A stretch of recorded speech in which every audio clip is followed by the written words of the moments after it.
Good afternoon, punters. Welcome to another edition of Spruikers.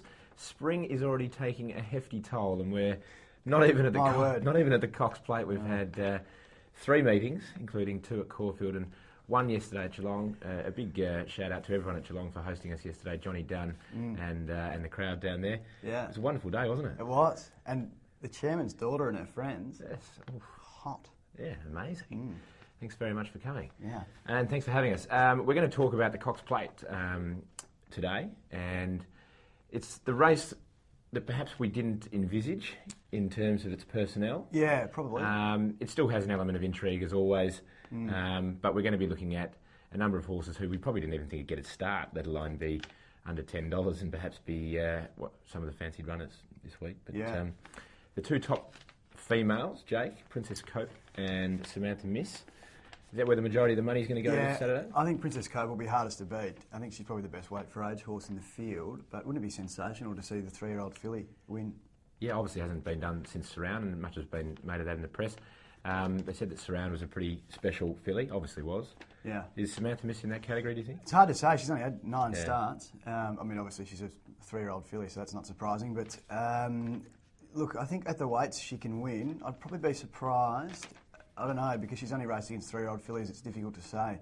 But I think she can win at the weights. I think she can win. But Princess Cope will be hardest to beat for mine. But because of the lack of depth in the race, I think there are quite a number of live chances. Yeah. Horses in any other year probably wouldn't win a Cox Plate or wouldn't be high in markets anyway. Zipping's one who ran well in this race last year and ran well in the Turnbull a few weeks ago. Alamosa was a good win in the Toorak. So there's a number of chances, but I think Princess Cope will be toughest to beat. We're sort of lacking our zip today, aren't we? You seem very just flat. Really? Yeah. I'm just composed. I'm just a professional. I think you might be pretty tired. Fractionally. We'll have a look through the market. As you say, there's daughter and her friends. That's what's done it to me. I know. I was there. There are a couple of handicappers, as Jake points out, that are close to the top of the market, but we'll go through the market. Princess Cope, $4. Samantha Miss, $4.20. Zipping, $9.40. Alamosa, the Toorak winner, $11.50. Sermione, perhaps the next sort of weight for age horse, if you will, at 14. Maldivian, 15. Thesio, 15.5, and we saw him get on the wrong foot out at the Valley. Yeah, absolutely. Tuesday track work. Even though Gay said it was just lovely work. She'll spruik anything. Okay. And then we go down to Master O'Reilly, who, I mean, I didn't even think Master O'Reilly had run in this race. No, he's a handicapper. He's a handicapper, and he might struggle. I'd love to see Samantha Miss win. That'd be a romantic story, wouldn't it? Yeah. So on the day, I'll probably lose all perspective and just back it. But I think if Sermione can regain some of that weight for age touch, he might be something of a bit of value. So you're going to go for Princess Cope? Not with great confidence, but I think she's the best weight for age horse in the race, and I think the best horse generally wins the Cox Plate. Yeah. So for that reason, Princess Cope. She should be in touch at the 400. Yeah, 200. I think so. Relatively. Anything at odds before we move on? Sailor Gare. Interestingly, $24. Yeah, Steve Arnold's decided to run him, I believe, instead of Zipping. So Sailor Gare is a smoky for me. Yeah. All right, Samantha Miss and Sermione for me. It is also Breeders' Cup weekend Saturday. It's a 14-race card that they're just squeezing everything into it. And there's some very good horses going around in the Classic. Curl and Henry the Navigator, Ravens Pass and Duke of Marmalade. I don't know if it's on TV. This is what we're trying to work out. Yeah, I'm not sure either. But if you can't see vision of it, watch the Betfair market, because it'll give you a good indication of where the horses are travelling. It will anyway, because of all the international markets and the liquidity that lies within those markets. Will be far better off than any of the local providers, particularly around some of these very well-known internationals. Duke of Marmalade. Yeah, that's right. Price Duke of Marmalade. He is, but they're untried on dirt, though. Yeah, correct. And Curlin's a proven dirt horse, so he smashed them in the Dubai World Cup.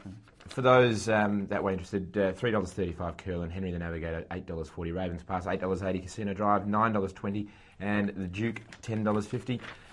The second test went as expected in India, and it was sort of frightening, wasn't it? Yeah, we predicted it.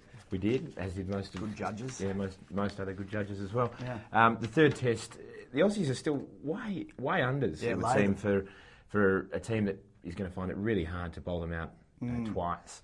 It's India $2.88, Australia $3.80, and the draw $3.22. And Australia, as you say, look a lay at that price. I think so. You can never write the Aussies off.